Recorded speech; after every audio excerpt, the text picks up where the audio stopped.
तो हम समझ रहे हैं कि आपका कॉन्फिडेंस लेवल हाई हो जाएगा। और ये मान के चलो आप कि इतिहास सभी विषयों की जननी है।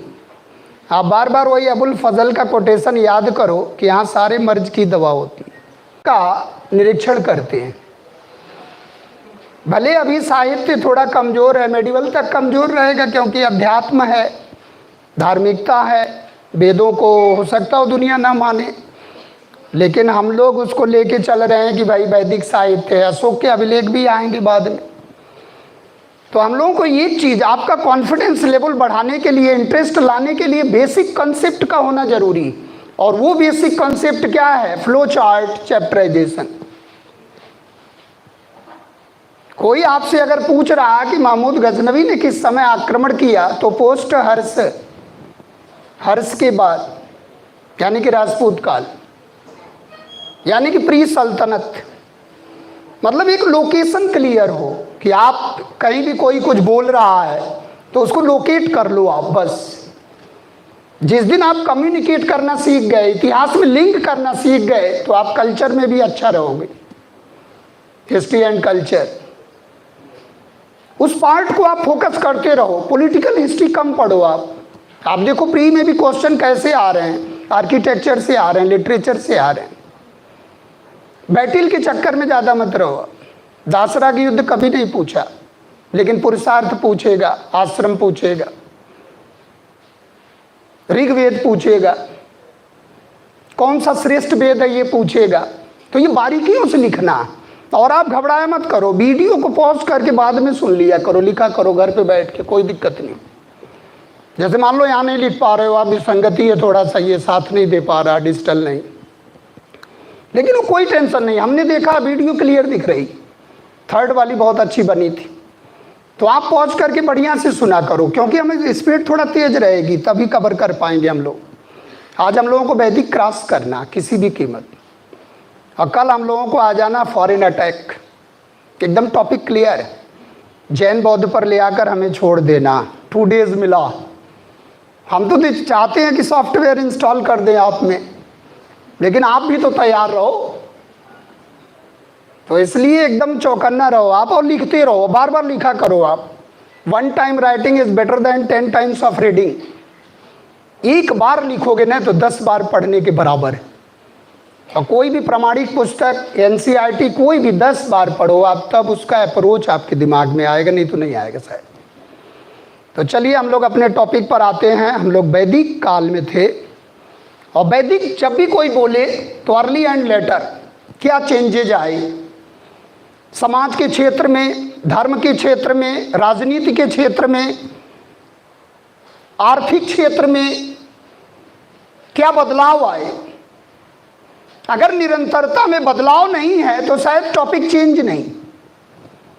लोग कहते हैं ना इतिहास कैसे बदल जाता है, उसका एक ही कारण है कि निरंतरता के साथ ही साथ बदलाव काफी आ रहा। कैसे चेंज होगा इतिहास? जब निरंतरता के साथ ही साथ बदलाव दिखे। तो अर्ली चेंज इनटू लेटर, और बदलाव दिखेगा चेंज इनटू पोस्ट, और बदलाव थोड़ा दिखेगा change into Mauryan, post Mauryan, Gupta, post Gupta, Harsh, post Harsh, Delhi Sultanate, Mughal, modern India, freedom struggle, आज़ादी की प्राप्ति। बदलाव को ध्यान में रखना। इतिहास तब चेंज होगा जब हेडक्वार्टर मिलेगा और बदलाव के साथ। इतिहास किसी जाति का नहीं है, किसी बिरादरी का नहीं, किसी धर्म का नहीं है। ये चीज आपको ध्यान रखना। तो वैदिक काल को हम लोग स्टडी कर रहे हैं, जिसमें वैदिक को हम लोग समझ लिए हैं, संस्कृति को समझ लिए हैं, आर्य को समझ लिए हैं। और आर्यों को समझकर, आर्य को जब हम लोग समझ रहे थे तो उसमें एक कंसेप्ट आया, इंडो यूरोपियन जो बोलता है वो आर्य है। भारोपीय समूह की भाषा जो बोल रहा है वो आर्य है। इसका मतलब ये भाषा परक शब्द है। और जिसका जनक हमने बताया था कि who was father of philological concept, William Jones. William Jones भाषा विज्ञान का जनक है, जो ये बता रहा है कि ये एक ही समुदाय की भाषा है। जैसे फादर है, पेटर है, पितृ है, मदर है, मेटर है, मातृ है, एक ही कुल की भाषा लगती है। तो ये जो इंडो यूरोपियन भाषा, India as well as country of the Europe, उसमें हम लोग देखें कि आर्यों का कहाँ हो सकता मूल निवास स्थान।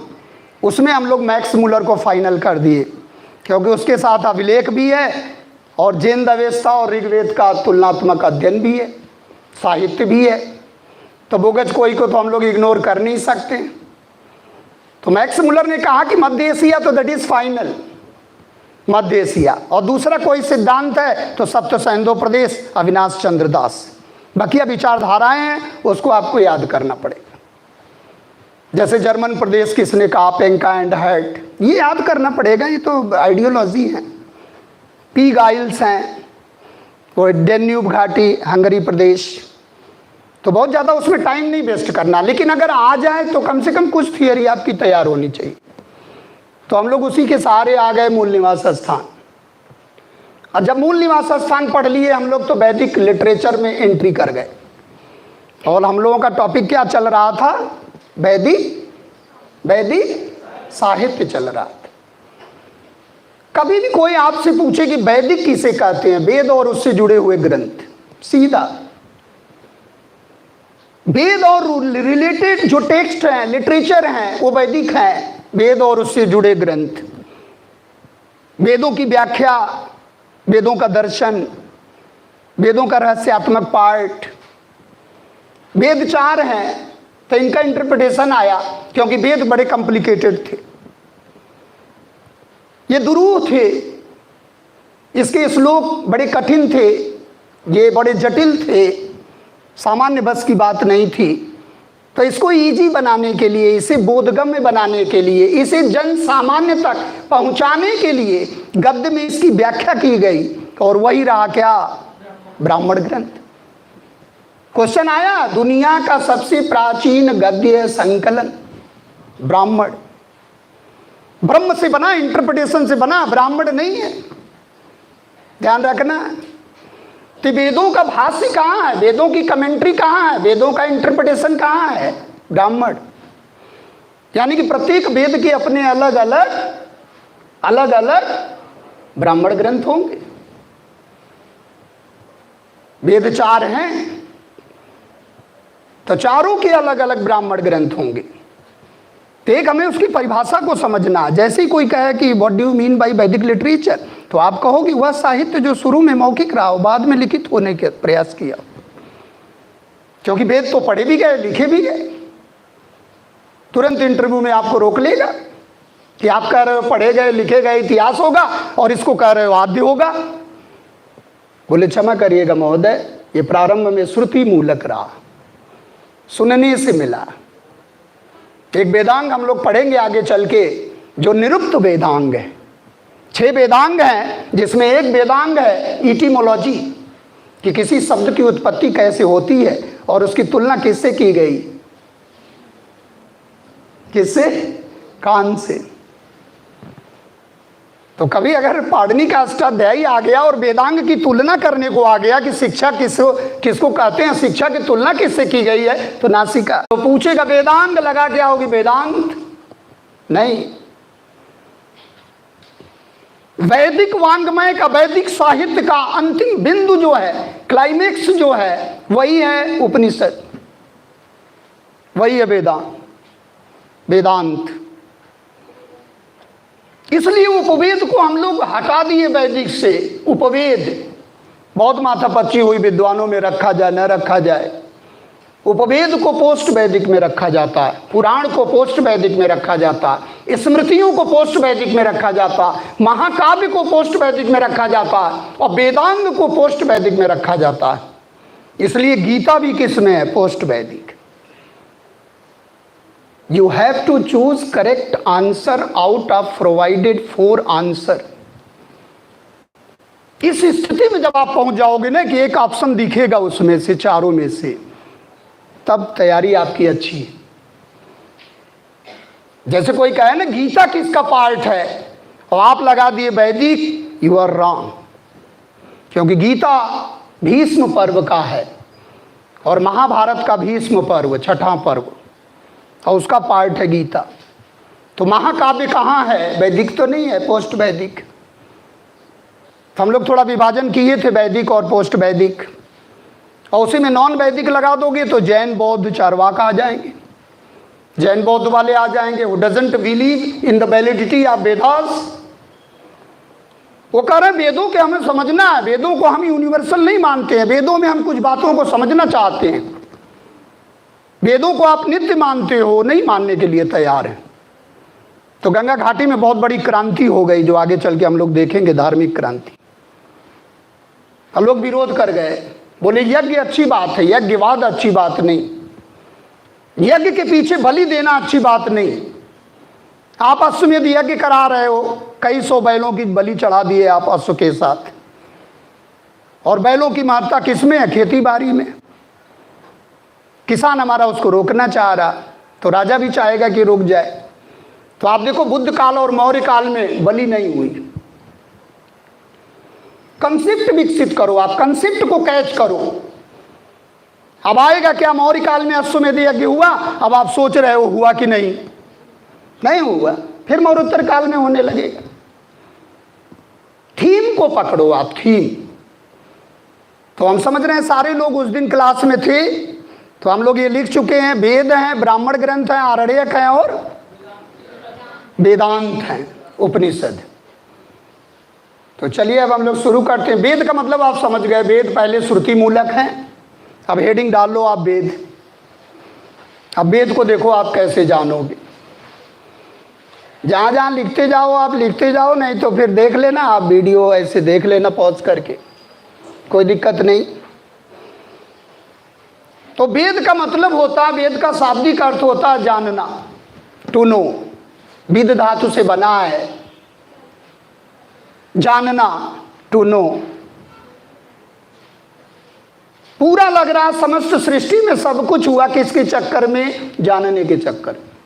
Home to know, why to know, how to know, किसे जानना है, कैसे जानना है, क्यों जानना है, पूरी सृष्टि का निर्माण हो गया।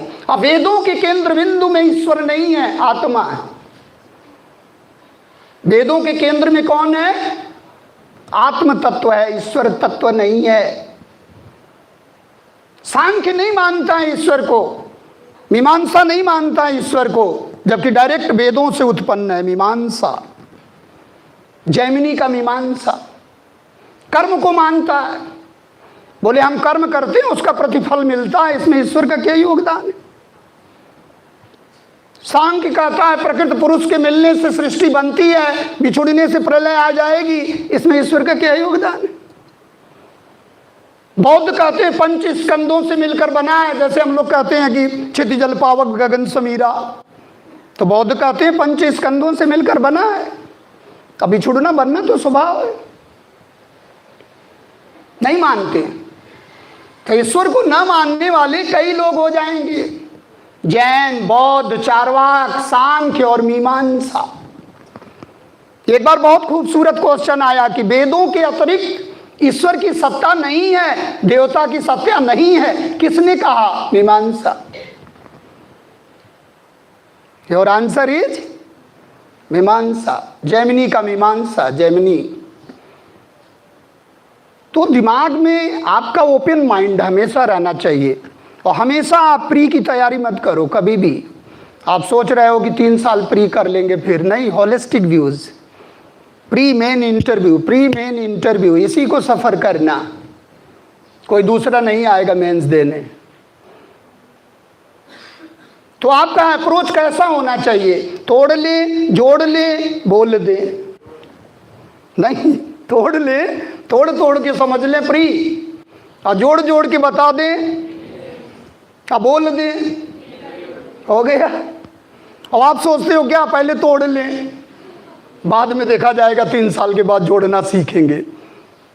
एक ही साथ होलिस्टिक व्यूज। तैयारी का सबसे बेहतरीन रूप क्या है? प्री मेन इंटरव्यू, क्योंकि इसी व्यक्तित्व को सब सफर करना है, आप ही को सफर करना, सब लिखना है। तो वेद का मतलब क्या है? शाब्दिक अर्थ आ जाए तो जानना। अब वेद कितने हैं? 4। तो पहला और लास्ट वाला तो सब जानते हैं, बोले ये गलत नहीं होगा, बीच वाला क्लियर नहीं होता जल्दी। बोले फला किताब में फला दिया, फला किताब में, अब और उलझन में आ जाते हो। केवल दूसरा तीसरा क्लियर नहीं है, पहला चौथा पूरे संसार को क्लियर है कि पहले पर ऋग्वेद है, लास्ट अथर्ववेद है। बोले बीच में दो, बोले अब सोचना पड़ेगा। तो साम है, फिर यजुस है, सेकंड पर साम है, और साम का मतलब क्या है? गायन प्रधान है, संगीत का वेद। और यजुस का मतलब कर्मकांड, यज्ञ यजुस, कर्मकांड युक्त है, शुक्ल यजुर्वेद, कृष्ण यजुर्वेद। तो गायन प्रधान कभी आ जाए, संगीत में आ जाए वेद, तो कौन सा वेद लगेगा? सामवेद। इसीलिए उसका पुरोहित क्या है? उद्गाता, गाकर मंत्रोच्चार करता होता। उद्गाता अध्वर्यु ब्रह्मा, ब्रह्मा को निरीक्षण करता भी कहते हैं, सभी पुरोहितों का निरीक्षण भी करता, कहीं फाल्ट तो नहीं हो रहा। एक बार आया इंस्पेक्टर जनरल, किसको कहते हैं? अरे बोले इसमें भी इंस्पेक्टर जनरल, घबरा जाओगे आप कभी कभी। इसलिए आप पहले क्वेश्चन बैंक देखो, क्वेश्चन बैंक। वैदिक से आए हुए जीएस के दुनिया में 10-15 साल में कितने क्वेश्चन आए पहले देख लो, फिर जाओ अंदर। कभी भी आपके पढ़ने का तरीका क्या है? Question bank, then after subjective, पहले ऑब्जेक्टिव देन आफ्टर सब्जेक्टिव। कुछ भी पढ़ना हो, अब आपको कोई चीज पढ़ना, आपको इंडस पढ़ना, वैदिक पढ़ना, वैदिक क्वेश्चन आपके दिमाग में है नहीं, थियरी कैसे क्लिक करेगी? नहीं करेगी। तो विगत 10 वर्ष का आपके पास स्पेसिमेन होना ही होना चाहिए, 10 से 15, क्योंकि वही आपका मार्ग प्रशस्त करेगा कि ऐसे चलो भाई, ऐसे नहीं, ऐसे चलो। वो बताएगा और कोई नहीं बताएगा। आज में हम प्रासंगिक बनाएंगे किसको? बीते हुए कल को। तो बीते हुए कल में मतलब अपना क्वेश्चन बैंक ले लो, उससे आप देखो, थोड़ा उससे सीखो आप।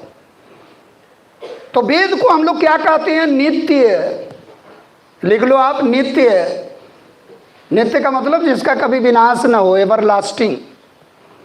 वेद नित्य हैं, अपौरुषेय हैं, पुरुष के द्वारा लिखे गए नहीं, अपौरुषेय हैं, डिवाइन स्पीचेज हैं। तो वेद नित्य हैं, अपौरुषेय हैं। अ माने नहीं, पौरुष माने पुरुष, पुरुष के द्वारा लिखे हुए नहीं, अपौरुषेय हैं। इसलिए उनकी बातें क्या है? यूनिवर्सल है। आप कहते हो वेदों की बातें क्यों यूनिवर्सल हैं? क्योंकि ये एवरलास्टिंग है, ये नित्य हैं। ये अनित्य नहीं है, परिवर्तनशील नहीं है। आप देखो कोई अमेंडमेंट नहीं है। आपने सुना कभी गीता में अमेंडमेंट है? कृष्णा चले गए, कौन करेगा भाई? कौन संशोधन करेगा? आपने सुना कभी बाइबल में संशोधन? कभी नहीं। डिवाइन स्पीचेज, वेद डिवाइन स्पीचेज। संविधान में रोज ही हो रहा संशोधन, लेकिन आप सोचो आज तक नहीं हुआ। इसका मतलब नित्य है, शाश्वत है। और इसका संकलन किसने किया? वेद व्यास जी बोलते थे तो गणेश जी लिखते थे। वैसा लिखने वाला और इनके जैसा बोलने वाला कोई न हुआ न होगा। गणेश जी की स्पीड बहुत फास्ट होती थी और इनकी स्पीड बोलने में बहुत फास्ट होती थी। गणेश जी का छूट जाता था। तो बोले भाई आप थोड़ा सोच के बोला करो, रटे हो क्या? तो ये घबरा गए, बोले अच्छा चलो देखता हूँ। तो ये मंत्र सोचने लगते थे, तब तक गणेश जी लिख के बैठ जाते थे। बोले अब सही हुआ, ऐसे लिखा गया। कभी कभी हम ही लोगों को बिलीव नहीं होता तो विदेशी क्या मानेंगे? देखो अभी पूछ रहे हैं कुछ है? अरे मत पूछो आप, गणेश जी दूध पीते हैं, कोई दिक्कत तो रही नहीं। डोंट, हमारे देवी देवता हैं, वही तो कोरोना में बचाए हुए हम लोगों को, नहीं तो मेडिकल भी नहीं है। थैंक यू गॉड बोला करो। 33 करोड़ हैं, छेड़ना नहीं है देवताओं को। मान लेना यस, लिखते रहे होंगे। भाई किसी ने नहीं देखा है। आप ब्रह्म बोलते हो तो विदेशी कंफ्यूजन में चला जाता। प्रूफ, बोले there is no proof. I believe, we believe, therefore you also believe. Suppose that God is existed. आप कभी इंटरनेशनल सेमिनार में जाओ जहाँ जर्मनी जापान के लोग आते हैं, नहीं विश्वास करेंगे। मेरठ में कॉन्फ्रेंस हो रहा था, हमने सरस्वती नदी बोला, एक खड़ा हो गया जापान का, हमने कहा बैठ जाओ। बोली इलाहाबाद में कैसे चली गई? हमने कहा ब्रह्मा के कमंडल से भूत गिर गया, वो सरस्वती हो गया। नहीं समझा पाओगे, दुनिया है। आज तक कहाँ समझा पाए हम लोग? विश्व गुरु बन तो रहे हैं। और यही कहीं अगर ऐतिहासिक होता तो समझाने की जरूरत ही नहीं, लेकिन थोड़ा पौराणिक टच है। आप मर्यादा पुरुषोत्तम को कैसे समझा सकते हो? बस ये कह सकते हो कि भाई मर्यादा का क्लाइमेक्स है। ये चीज हमें रियलाइज करना है, विजुलाइज करना है। That can not be spoken into language. वर्णना अतीत है, अनिर्वचनीय सत्ता। अगर हम महसूस करेंगे तो गॉड है। जिसकी दुनिया खत्म हो गई, भूकंप में मारा गया, नहीं महसूस कर रहा। महसूस करने का विषय है तो उस पर तो करना ही नहीं, बस ये मान के चलना। हाँ लिखा किसने? गणेश जी ने लिखा। नहीं क्वेश्चन गलत हो जाएगा गणेश जी के चक्कर में। वेद व्यास जी ने बोला तो ये वेद व्यास जी की रचनाएं नहीं हैं, वेद व्यास जी के एंटीना से नहीं आ रहा है, ये ऋषि महात्माओं के एंटीना से आया। और ऋषि महात्मा डायरेक्ट वॉकी टॉकी है, डिवाइन स्पीचेज।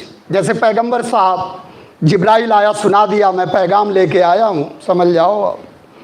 हजरत मोहम्मद साहब प्रॉफेट हो गए। तो ऋषि महात्मा ने एक को सुनाया, वो दूसरे को सुनाया, वो तीसरे को सुनाया, और परंपरा चलती रही। सुनने सुनाने से है, इसलिए वेदों को हम लोग क्या कहते हैं? श्रुति मूलक। वेदों को क्या कहते हैं? श्रुतियां। तो कभी भी आ जाए, श्रुतियां कितने प्रकार की हैं? 4। क्योंकि वेद कितने प्रकार के हैं? 4। इजी क्वेश्चन गलत होने की संभावना रहती। और इसको संकलित किया गया इसलिए संहिता है।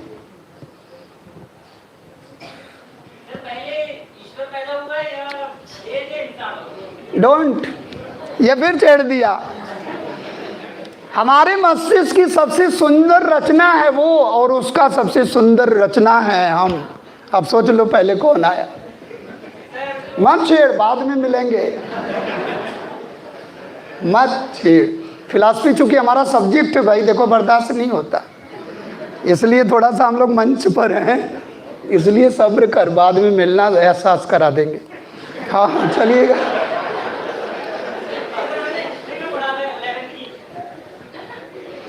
तो ध्यान रखना है कि उसको आप एहसास करने का विषय है, उसको बहुत ज़्यादा नहीं। तो ये मान के चलना कि वेद आ जाए तो नित्य है और पौरुषेय है। और एक अभी शब्द हमने क्या बताया? संहिता है, श्रुति मूलक है, सुनने से मिला। वेद हमें कैसे मिला है? थ्रू हियरिंग, सुनने से मिला। इसलिए निरुक्त हम लोग जोड़ लेंगे किससे? कान से, क्योंकि वो क्या है? परंपराएं मौखिक हैं। अच्छा, वेद व्यास जी का और भी नाम है, और भी नाम है वेद व्यास जी का। बादरायण, कृष्ण द्वैपायन। बद्रीनाथ में रहते थे प्राय, इसलिए बादरायण हो गए। और कृष्ण कलर था, द्वीप में पैदा हुए, इसलिए कृष्ण द्वैपायन हो गए, वही वेद व्यास। बादरायण का नाम सुने थे आप? बादरायण, बादरायण का नाम सुने? मीमांसा, वेदांत। मीमांसा और वेदांत। मीमांसा के जैमिनी और वेदांत के कौन है? बादरायण। जैसे कपिल मुनि का सांख्य, पतंजलि का योग, सुने हैं कि नहीं? सुने हैं। और योग पतंजलि का हो गया, गौतम का न्याय, और कणाद का वैशेषिक, और जैमिनी का मीमांसा, और बादरायण का वेदांत। वही बादरायण है वेद व्यास। आप थोड़ा फैमिलियर रहा करो, नहीं तो बादरायण आएगा, निम्नलिखित में से कोई नहीं लगा के आओगे, बोले अच्छा यही है वेद व्यास, इनमें से कोई नहीं। तो थोड़ा सा उससे परिचित होना है। जैसे कृष्ण नाम कई होते हैं, जैसे बादरायण, कृष्ण द्वैपायन, तो ये वही वेद व्यास का नाम, यानी कि संकलन करता थे इसलिए वेद व्यास हो गए। अब आप आ जाओ, नेक्स्ट लिखो ऋग्वेद, सबसे प्राचीन। ऋग्वेद को आप फास्ट लिखो, कंटेंट लिखते चले जाओ, आप आगे बढ़ते चले जाओ, बहुत फास्ट चलना हम लोग।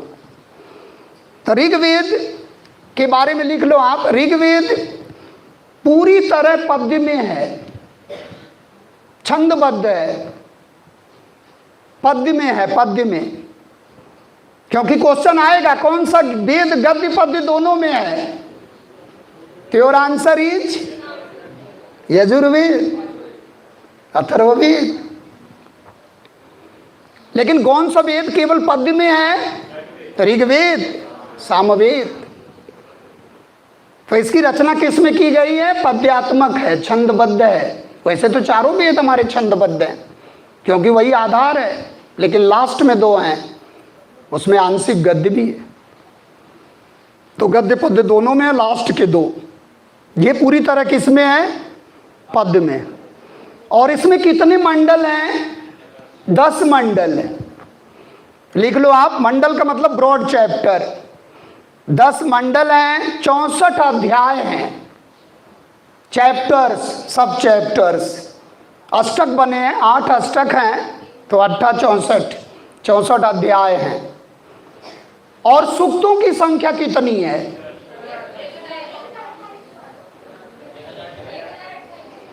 सूक्तों की संख्या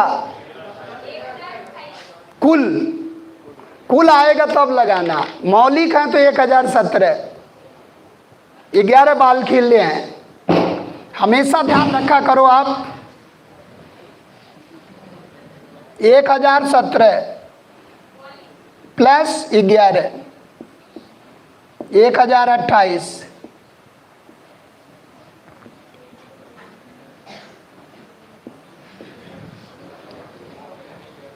एक सूक्त में लगभग आप समझ लो 3 से लेकर 300 तक मंत्र होंगे लगभग। तो आप इसको ले जाओगे तो मंत्र ज्यादा हो जाएंगे, 10,000 से ऊपर है। तो कभी भी आ जाए, मौलिक सूक्त कितने हैं? 1017। और 8वें आप देखोगे, 8वें जो मंडल में ये बालखिल्य जोड़े गए हैं, ये 11 हैं। तो जब टोटल मिलाओगे तब बनेगा क्या? 1028। तो कभी कभी क्वेश्चन थोड़ा घुमा देगा, सूक्तों की संख्या आ जाएगा तो 1028 लगाना, लेकिन मौलिक आ गया तो बदल देना। ये चीज़ों को थोड़ा सा ध्यान रखना। अब लिख लो आप मंत्रों की संख्या 10,462। इसमें कई मिलेगा गणना, लेकिन आप फैक्ट पे ज़्यादा मत जाया करो। 10,462, 580 भी कहीं कहीं मिलता है, कहीं कम है, कहीं ज़्यादा है। अच्छा, दूसरी चीज़, इसकी शाखाएं कौन कौन सी हैं और कौन शाखा सबसे प्रामाणिक है? शाखाएं तो बहुत हैं, 21 शाखाएं दी हैं, तो आप सबको याद थोड़े नहीं करोगे। सबसे प्रामाणिक शाखा क्या है? साकल।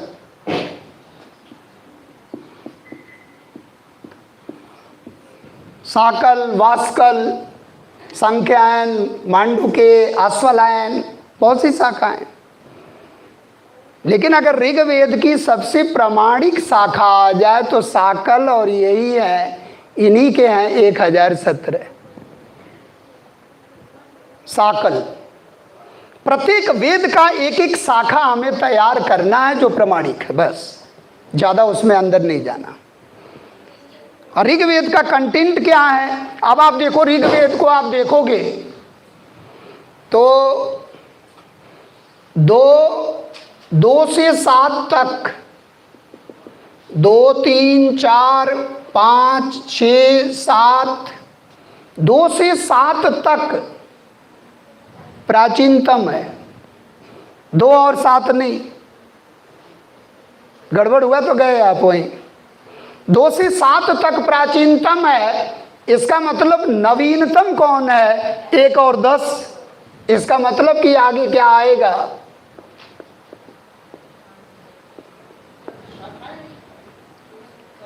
ये मंडल 10 मंडल। तो सबसे प्राचीन मंडल कौन है? 2 से, हाँ लेकिन 2 तो आएगा पहले। ऐसे उलझा देगा आपको। गणना भी थोड़ा फास्ट रखना, ध्यान रखना इसको। और ये जो है 2 से 7, ये जो है वंश मंडल है, फैमिली बुक है। वंश मंडल, फैमिली बुक, ऋषि मंडल, इसको प्रगाथा भी कहते हैं, लेकिन आपको उतना डीप नहीं जाना। प्रगाथा ये ऋषि परिवारों के द्वारा। इसमें एक बहुत ही महत्वपूर्ण है जो गायत्री मंत्र, तीसरा विश्वामित्र। दूसरे के गृहस्थ मद हैं, सबको नहीं याद करना है। और तीसरे जो हैं, अब आप बताओ, आप गृहस्थ मद को दुनिया का सबसे प्राचीन इंजीनियर बताया जाता है। किसी को आप बताओगे तो कहेगा नहीं मानेंगे। क्या कर लोगे आप? दुनिया का सबसे प्राचीन अगर इंजीनियर, अभियंता आ जाए तो गृहस्थ मद हैं, जिनका काशी से संबंध है, वाराणसी। जबकि काशी का उल्लेख अथर्ववेद में आता, लेकिन यहां थोड़ा सा काशी का जिक्र आया। वही गृहस्थ मद ऋषि। तीसरे मंडल के प्रणेता ऋषि कौन है? विश्वामित्र। और उसी मंडल में है क्या? गायत्री मंत्र, ओम भूर्भुवः। और गायत्री मंत्र किसको डेडिकेट है? Savita, Savitri. The rising sun is called Savita. सूर्य का एक स्वरूप है, गोल्डन डिटी, स्वर्णिम देवी हैं सविता, और उनको जो है गायत्री मंत्र समर्पित। तो कभी कभी क्वेश्चन आता है गायत्री मंत्र किस देवता को समर्पित है और किसकी देन है? तो देन किसकी है? विश्वामित्र। और कौन सा मंडल है? तीसरा। और चौथे मंडल के ऋषि हैं वामदेव, खेती बाड़ी वाला है मंडल, वामदेव ऋषि हैं। वामदेव ऋषि हैं और उसमें खेती बाड़ी से संबंधित 24 मंत्र हैं, जो हमने बताया था, जगह जगह पे जिक्र आता है। इसका मतलब ऋग्वैदिक काल का स्वरूप क्या है? पशु चारक है, न कि कृषि मूलक है। ऋग्वैदिक काल के आर्य कैसे थे? स्थायी थे कि अस्थायी? अस्थायी थे। फिर धीरे धीरे सेटल डाउन होते हैं। यानी कि कर व्यवस्था भी इनकी नियमित नहीं थी, बाद में नियमित हो गई। पहले बलि टैक्स लेते थे, स्वेच्छा से कोई दे देता था, बाद में नियमित कर हो गए। पहले ट्राइबल सेना थी, बाद में सेना रखने लगा राजा। Early later, early later, early later, ऐसे आपको चलना, तब कर पाओगे आप। जैसे आप देख रहे हो अर्ली, यानी कि आश्रम व्यवस्था का रूप नहीं ली थी, लेटर में व्यवस्था का रूप ले ली। पहले विवाह एक संस्कार था, बाद में अनिवार्य हो गया। तो ये चीजों को थोड़ा early later, early later, early later phases को ध्यान रखना हमेशा। तब आपको इजीनेस फील होगा, तब आप मेंस में लिखोगे जब कल्चर में, तो कोई दिक्कत नहीं आएगी कि राजन कैसे बना। या जब शुरू शुरू में राजन आया तो क्या निरंकुश था? नहीं, सभा समिति अंकुश लगाती थी। क्या उसका राजपद वंशानुगत था? नहीं था, लेटर ऑन हुआ, क्योंकि वंश परंपरा में नहीं था, क्योंकि कबीलाई समाज था, उसके पास भूभाग था नहीं। राजा हमारा गोपति से भूपति कब बना? भूपति कब बना? लेटर वैदिक, उत्तर वैदिक। उसको उत्तरोत्तर वैदिक नहीं कहना, उसको वैदिक उत्तर भी नहीं कहना, उसको लेटर वैदिक, नहीं तो चेंज हो जाओगे, आप पहुंच जाओगे बुद्ध काल। यानी कि हम लोग कहाँ बोल रहे हैं? 1000 से 600 के आसपास, ये वाला पीरियड। तो आप 600 के बाद पहुंच जाओगे। काल बहुत जरूरी है। काल को अगर आप नहीं समझ पाए ना, तो काल आपको समझ लेगा। वो तो समझ ही रहा है। तो काल वाले बड़े खतरनाक क्वेश्चन होते हैं। और इतिहास में सबसे ज्यादा जान क्या है? काल। बिना काल के आप चल भी नहीं सकते हो, देश और काल वो चलता रहेगा। क्लियर? तो हम समझ रहे हैं। अच्छा, दासराग युद्ध का वर्णन किस में है? 7वें मंडल। बहुत ज़्यादा आपको याद नहीं रखना। 7वें मंडल में दासराग युद्ध, जिसमें बरेली के राजा सुदास की विजय हुई और उधर कुरुक्षेत्र की लड़ाई थी। पंचजन, जो विश्वामित्र नाराज हो गए तो जाकर वहाँ पोलराइजेशन किए और वशिष्ठ बनाम विश्वामित्र को लेकर लड़ाई छिड़ गई। उसमें हस्तिनापुर के राजा संवरण थे और उधर अनार्य राजा मेद थे। एक तरफ आर्य अनार और एक तरफ आर्य, एक तरफ आर्य अनार और एक तरफ आर्य। क्योंकि कभी कभी पूछेगा दासराग युद्ध किस नदी के किनारे हुआ? रावी नदी। और रावी को हम लोग क्या कहते हैं? परुषणी नदी। परुषणी नदी। जैसे झेलम को हम लोग क्या कहते हैं? वितस्ता, जहाँ सिकंदर और पोरस की लड़ाई हुई थी। तो हमें थोड़ा सा संस्कृत नाम भी यदा कदा उसको याद रखना है और उसी तरह समझ विकसित करना। तो दासराग युद्ध कौन सा मंडल है? 7वां मंडल है। अच्छा, 9वां मंडल है सोम के लिए समर्पित। 9वां मंडल में 144 सूक्त है और सारे के सारे सूक्त किस देवता को है? सोमदेव, सोम रस। अब सोचो आईएएस कैसे क्वेश्चन पूछता है, एक झलक आपको हम बता रहे हैं कि एक बार क्वेश्चन आया कि आजकल सोम वनस्पति नहीं मिलती है, उसकी जगह पर कौन सी वनस्पति मिलती है?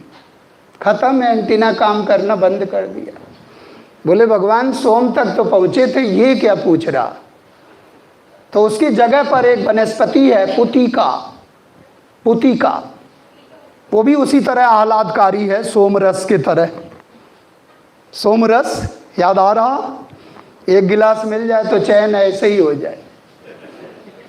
जैसे शंख पुष्पी नहीं, ज़्यादा जब तैयारी होती है तो हमारे साइंटिस्ट वगैरह लेते हैं थोड़ा बहुत। तो सोम, और वो भी हिमालय की चोटी मुंजवंत उसका प्राप्ति स्थान है। सोचा कितना हाई अल्टीट्यूड पर है हिमालय की चोटी मुंजवंत।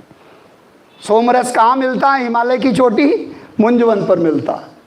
और सोम को समर्पित मंडल कौन सा है? 9वां।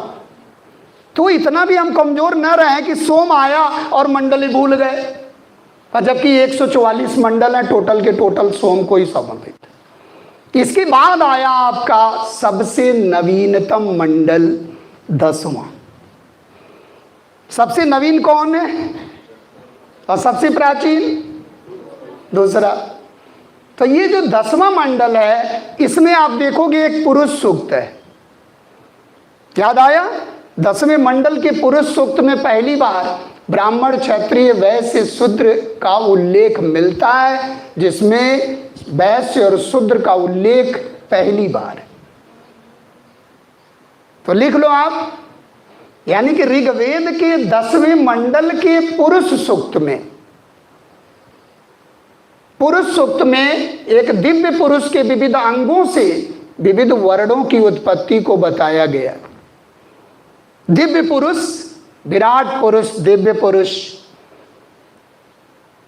तो बता रहे हैं ना कि ललाट से ब्रेन का काम है, यानी कि ब्राह्मण जो व्याख्या कर ले, जो दार्शनिक इंटरप्रिटेशन कर ले, और छत से रक्षा कर ले तो क्षत्रिय भुजाओं से, अवारता कर ले, वारता याद आया? वारता जिसकी वृत्ति का आधार हो। वारता का मतलब डिस्कस नहीं, वारता का मतलब खेती बाड़ी, पशुपालन और व्यापार। इन तीनों पर जिसका नियंत्रण हो वही है वैश्य।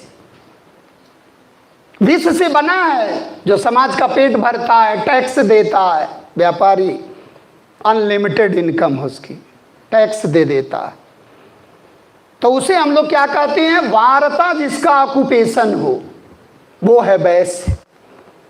विष को हमने बताया था 170 टाइम्स विष का उल्लेख, लेकिन वैश्य single time. Ganga, Ganga single time. शूद्र सिंगल टाइम। सिंगल टाइम वालों को समझ लो आप। और सबसे ज्यादा बार इंडस। सबसे ज्यादा बार कौन सी नदी उल्लिखित है? सिंधु। और दूसरे नंबर पर सरस्वती। तो सबसे महत्वपूर्ण नदी आएगी तो कौन लगाओगे आप? सबसे महत्वपूर्ण नदी जिसके बिना वो रह नहीं सकते हैं। Indus, the most important river of that time. Question के नेचर पर जाना है और आप शायद आंसर रटते हो, हमें ऐसा लगता। नेचर ऑफ क्वेश्चन, जिस समय क्वेश्चन समझ में आ गया इसका मतलब आंसर आप सही लगाओगे, आसपास ही रहोगे। क्लियर? तो इसी में आप देखोगे कि ऋग्वेद का 10वां मंडल, इसी में नदी सूक्त है। और हमने बताया भी था, एक झलक आपको दिया था कि अगर ऋग्वेद में टोटल नदी आ जाए तो 25, नदी सूक्त में आ जाए तो 21, और वेदों में पूरा आ जाए तो 31। बोले थे कि नहीं? हमारे लेक्चर में कहीं ना कहीं रहा होगा, पूरे वेदों में आ जाए तो 31, ऋग्वेद में आ जाए तो 25, और ऋग्वेद के 10वें मंडल के नदी सूक्त में आ जाए तो 21। ऐसे घुमाएगा एंगल से क्वेश्चन। क्या क्या स्टार्टिंग में पुरुष सूक्त। देखो अगर एग्जैक्ट लोकेट आ गया, जैसे मान लो 10वां मंडल कहीं कहीं देता है कि चारों वर्णों की उत्पत्ति कहाँ से है, तो 10वां मंडल भी दे सकता है। अब 10वें मंडल में एक एग्जैक्ट दे दिया पुरुष सूक्त के नाम से, एक स्पेशल चैप्टर है, तो 10वां मंडल लगाओगे तो गलत हो जाएगा, पुरुष सूक्त लगाना फिर, क्योंकि उसका वो मैटर है। तो पुरुष सूक्त एक चैप्टर है, सब चैप्टर है उसमें। जैसे नदी सूक्त, जैसे विवाह सूक्त, तो विवाह सूक्त में विवाह का ही वर्णन है, नदी सूक्त में नदी का ही वर्णन। अब पुरुष सूक्त में पुरुष को कैसे कैसे मतलब विभाजन किया गया वर्ण व्यवस्था का, उसका वर्णन। तो एग्जैक्ट लगाना, नहीं तो आप लगाओगे 10वां मंडल हो जाएगा गलत। तो ऋग्वेद के 10वें मंडल के पुरुष सूक्त में 4 वर्ण है। अब मान लो ऋग्वेद भी आ गया, 10वां मंडल भी आ गया, पुरुष सूक्त भी आ गया, उपर्युक्त सभी आ गया, तो क्या करोगे? उपर्युक्त सभी लगा। तो कभी कभी एग्जैक्ट मांगेगा और कभी कभी टोटल में काम चल जाएगा। तो पहली बार अगर चारों वर्ण आ जाए तो आपको 10वां मंडल पुरुष सूक्त लगाना। फिर आ जाओ आप नेक्स्ट पे आओ, सामवेद आओ। सामवेद, सामवेद क्या है? गेय है, गायन प्रधान है, संगीतमय है। सेकंड पर सामवेद है, जिसको हम लोग कहते हैं कि गा कर बोला जाता है इसका मंत्रोच्चार, और उसके पुरोहित होता थे। और इसके पुरोहित कौन है? उदगाता। पुरोहित से ही लग रहा है कि बिल्कुल गेय है, गायन प्रधान है, गा कर बताता, मंत्रोच्चार करता। और सामवेद को कहते हैं कि सामवेद के मैक्सिमम मंत्र किससे उधार लिए गए हैं? किससे? ऋग्वेद। तो कौन सा वेद ऋग्वेद पर आधारित है? सामवेद। तो लिख लो आप, संगीत के 7 स्वरों का उल्लेख इसी वेद में है। और इसमें कुल जो है, इसमें कुल 1810 मंत्र हैं। लिखो आप, कैलकुलेशन करो जरा। इसमें कुल 1810 मंत्र हैं। मंत्र लिखना, सूक्त नहीं, मंत्र हैं, जिसमें 261 रिपीटेशंस हैं। 261, 261 ये पुनरावृत्तियां हैं, बार बार आ रहे हैं, इनको जोड़ेंगे नहीं हम लोग। अब आप कैलकुलेशन करो, देखो आता पूरा। 261 क्या है? पुनरावृत्तियां हैं। 75 इनके मौलिक मंत्र हैं, 75 75 इनके मौलिक मंत्र हैं। अब बचे कितने?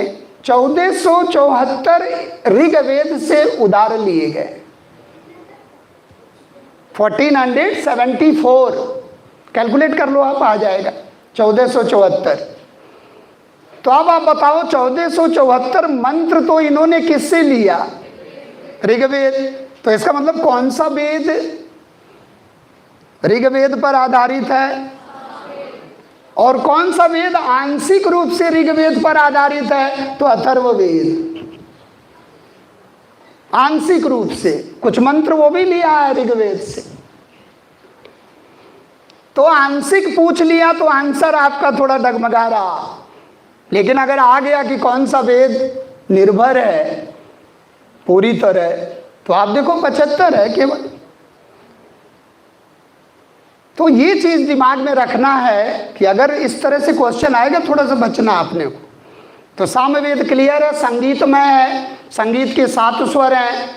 और सामवेद का कभी भी उपवेद आ जाए तो क्या लगाओगे आप? सामवेद का उपवेद, प्रत्येक वेद के अपने अलग अलग उपवेद हैं। तो सामवेद का कौन सा होगा? जो संगीतमय होगा, यानी कि गंधर्व। और उसके ऋषि कौन है? नारद। तो ऐसे आप जोड़ लोगे संगीतमय वेद का संगीतमय उपवेद। जैसे अथर्ववेद का आता है ना काष्ठ कला, तो आप समझ जाते हो विश्वकर्मा ऋषि होंगे। तो आयुर्वेद, गंधर्व वेद और धनुर्वेद और शिल्प वेद, ऐसे उपवेदों का सही क्रम सजा लोगे आप। फिर इनके ऋषि आ जाएंगे, जैसे प्रजापति ऋषि हैं, जैसे विश्वामित्र हैं, जैसे आपके नारद हैं, विश्वामित्र हैं, और फिर विश्वकर्मा। तो जैसे आप वेदों का क्रम लिखे हो उसी तरह उपवेदों का भी क्रम आ जाए। पहला आयुर्वेद, दूसरा गंधर्व वेद, तीसरा धनुर्वेद। और धनुर्विद्या वाले कौन थे? विश्वामित्र। तो आप जैसे वेद लिखे हो, वेद किस क्रम से लिखे हो आप? ऋग्वेद, सामवेद और यजुर्वेद और अथर्ववेद। तो उसी तरह उपवेद लिख लो आप। आयुर्वेद, आयुर्विद्या वाले आयुर्वेद, दूसरा गंधर्व वेद नारद वाला, और तीसरा धनुर्विद्या विश्वामित्र, और लास्ट शिल्प वेद। और शिल्प वाले कौन है? ऋषि। अरे विश्वकर्मा पूजा नहीं होती, काष्ठ कला, तो शिल्प वाले कौन ऋषि होंगे? विश्वकर्मा। तो आप मैच करा लोगे बहुत इजीली। एक बार माइंड सेट हो गया तो फिर कभी दोबारा दोहराने की जरूरत नहीं। एक बार आप पूरी तरह पढ़ो बढ़िया से, तो दोबारा हम समझ रहे हैं दोहराने की भी जरूरत नहीं पड़ेगी। तो विश्वकर्मा है लास्ट। तो 1-2 आप मिलान कर लोगे, तो जो बचेंगे पता चला प्रजापति, उनको आप मिलान कर लोगे सबसे फर्स्ट वाले जो है। तो सामवेद में, सामवेद की कौन सी शाखा प्रमाणिक है? तो एक शाखा याद कर लो आप, कौथुम शाखा। कौथुम शाखा, इसकी जो है शाखाएं 3 हैं, जैमिनी, रामायणी, लेकिन एक शाखा इसकी बड़ी फेमस है, गुजरात में तैयार की गई, कौथुम शाखा। एक एक शाखा को याद रखना है जो प्रमाणिक है वर्तमान समय में। जैसे अभी आपने क्या लिखा था? साकल। क्या लिखा था? साकल। और दूसरे का क्या है? कौथुम। फिर आएगा वात्सनेयी, फिर आएगा लास्ट में सौनक और पिपलाद, सौनक। एक एक शाखा, शाखाएं तो बहुत हैं, लेकिन आपको नहीं पढ़ना, वो जीएस का मैटर नहीं, ऑप्शनल का। तो आपको बस केवल दिमाग में ये रखना, ये खाका दिमाग में हो ABCD टाइप के। ऐसा भी ना आए कि संगीत में आ जाए और आप वेद ढूंढ रहे हो, कहाँ गए संगीत, ऐसा भी ना हो, ABCD मालूम हो। सही है। फिर आ जाओ आप नेक्स्ट, तीसरे नंबर पर लिखो आप यजुर्वेद। कर्मकांड वाला है ये, यजुर्वेद है, कर्मकांड से जुड़ा है। और इसके जो पुरोहित हैं, याद आ रहा? इसके जो पुरोहित हैं वो अध्वर्यु हैं,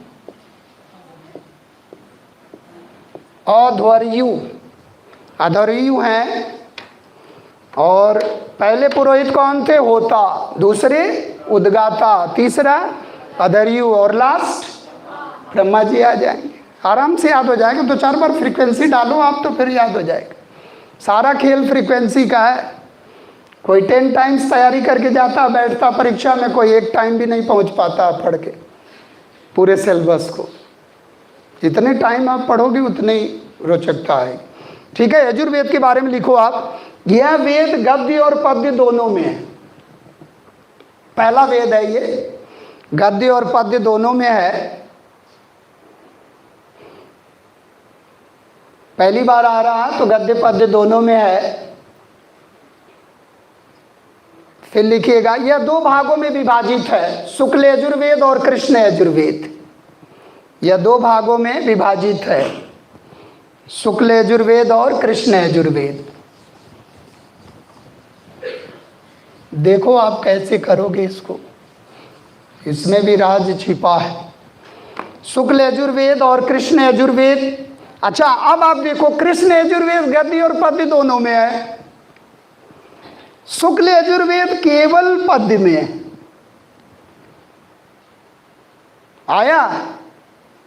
आया कि नहीं? कृष्ण यजुर्वेद गद्य और पद्य दोनों में है। जो आप पढ़ते नहीं हो, काठक, कपिस्थल, मैत्रेय, तैतरेय, ये किसके पाठ हैं? कृष्ण यजुर्वेद। और वाजसनेयी संहिता शुक्ल यजुर्वेद। जो रियल यजुर्वेद है, कहीं अगर रियल यजुर्वेद आ जाए तो you have to choose Vajasaneyi Samhita, जो शुक्ल यजुर्वेद है। आया? ध्यान रखना है, वाजसनेयी संहिता ये रियल यजुर्वेद है। ध्यान रखना है, जो वर्तमान समय में उपलब्ध है। अब ऐसे आपको परेशान नहीं करेगा, नहीं तो उपलब्ध वेदों में पूछ लेगा कि उपलब्ध वेदों में गद्य पद्य कौन है, तो ये भी नहीं लगेगा, तब अथर्ववेद लगेगा। हालांकि इतना परेशान नहीं करता कभी। तो आपको पूछता क्या वेदों में गद्य पद्य में कौन है, तो आप यजुर्वेद लगा देते हो। नहीं तो अगर उपलब्ध वेदों में आ जाए तो कृष्ण यजुर्वेद की शाखाएं उपलब्ध नहीं है बहुत ज्यादा, तो आप कृष्ण यजुर्वेद को लेके नहीं चलोगे। लेकिन अगर वेदों में आ रहा गद्य पद्य तो आप तीसरे और चौथे को बस बता रहे हो। तो थोड़ा सा दिमाग को कंटम्पलेट करते रहना कि क्या लगाना क्या नहीं लगाना। सबसे ज्यादा सतर्क रहना कि क्या नहीं लगाना, और क्वेश्चन आएगा तो कैसे लगाएंगे। तो ये क्लियर हो गया कौन सा वेद गद्य पद्य दोनों में है, यजुर्वेद। लेकिन अगर आ गया कि कौन सा वेद गद्य पद्य दोनों में है, जिसकी सारी शाखाएं उपलब्ध हैं, तो ये भी गया काम से। तब अथर्ववेद लगाओगे, क्योंकि अथर्ववेद गद्य पद्य दोनों में उपलब्ध है। जैसे मेगास्थनीज की इंडिका उपलब्ध है, उपलब्ध है नहीं है उसके रेफरेंसेस मिलते हैं, जैसे स्ट्रैबो है, डायोडोरस है, जस्टिन है, प्लूटार्क है। ये जो विद्वान लिखते हैं ये कोट कहाँ से करते हैं? मेगास्थनीज के इंडिका से कर रहे हैं, उद्धरण दे रहे हैं। इसलिए हम लोग समझ जाते हैं कि अच्छा मेगास्थनीज के इंडिका मौलिक है। मौलिक तो इंडिका ही है, कुछ तो बिना आए जो है वर्णन कर लिए इंडिया का। और मेगास्थनीज आके पूरा वर्णन किया, पूरा 6 वर्ष तक रहा भारत में, देखा सुना और इंडिका लिखा। लेकिन दुर्भाग्यवश इंडिका है ही नहीं। सावन बेक उसका संकलन कर रहे हैं, मैक्रिंडल उसका अंग्रेजी में अनुवाद कर रहे हैं, हम लोग परेशान हैं इंडिका कहाँ गई। ये चीजों को भी थोड़ा सा ध्यान रखना। तो इसकी कौन सी शाखा सबसे प्रामाणिक है? वाजसनेयी शाखा। तो ये चीजों को थोड़ा सा ध्यान रखना। और इसमें कभी आएगा नहीं, लेकिन आएगा तो आपको ध्यान रखना है 1990 मंत्र हैं शुक्ल यजुर्वेद। यानी कि टोटल अगर देखा जाए तो ये शुक्ल जो वाजसनेयी संहिता है इसके 40 अध्याय है, और इसका 40वां अध्याय ही क्या है? ईशु उपनिषद। ये जरूर लिखना आप। 40 अध्याय हैं वाजसनेयी संहिता में, और इसका लास्ट चैप्टर क्या है? ईशु उपनिषद। तो कौन सा वेद थोड़ा सा उपनिषद के रूप में लगता है? तो वाजसनेयी संहिता, यानी कि यजुर्वेद, शुक्ल यजुर्वेद। और 40वां अध्याय इसका क्या है? ईशु उपनिषद है। और इसी ईशु उपनिषद में पहली बार निष्काम कर्म की बात की गई, जो गीता की लाइन, निष्काम कर्म। कंटेंट थोड़ा सा तैयार रखना। कंटेंट अगर तैयार रखे तो आप वैदिक पर फतह कर सकते हो, कोई दिक्कत नहीं। थोड़ा सा कंटेंट, जैसे शतपथ ब्राह्मण हम फोकस किए थे कि जलप्लावन आ जाए तो कहाँ लगाओगे? शतपथ ब्राह्मण। भारत में आर्यों का विस्तार आ जाए तो कहाँ लगाओगे? शतपथ ब्राह्मण। खेती बाड़ी आ जाए डिटेल तो कहाँ लगाओगे? शतपथ ब्राह्मण। तो ये कंटेंट थोड़ा हमें याद रखना है। कंटेंट अगर याद रहेगा तो आप कर लोगे। जैसे कहते हैं ना, युद्ध की प्रक्रिया कहाँ शुरू होती है? दिमाग में, फिर धरातल पर युद्ध होता है। War begins in the mind of human being, Atharvaveda. आप देखो, ऐसे ऐसे वाक्य हैं कि आप जब देखोगे तो कहोगे अरे आज भी एग्जिस्टेंस में। अथर्ववेद ये कह रहा, तैतरीय उपनिषद कह रहा, आदि का न उपजाओ यह तुम्हारा परम कर्तव्य, सदा सत्य बोलो यह तुम्हारा कर्तव्य, अहिंसा परमो धर्म है। तो कहीं ना कहीं उधर से आ रहा है ये सब चीजें, तब हम लोग आगे उस परंपरा को बढ़ा रहे हैं। तो ये चीजों को थोड़ा सा ध्यान रखना है। अब हम लोग आते हैं लास्ट, अथर्ववेद। अथर्ववेद को लिखो आप। हैं? ऋषि कौन? आयुर्वेद वाले? प्रजापति। धन्वंतरी को मत लगा देना, प्रजापति।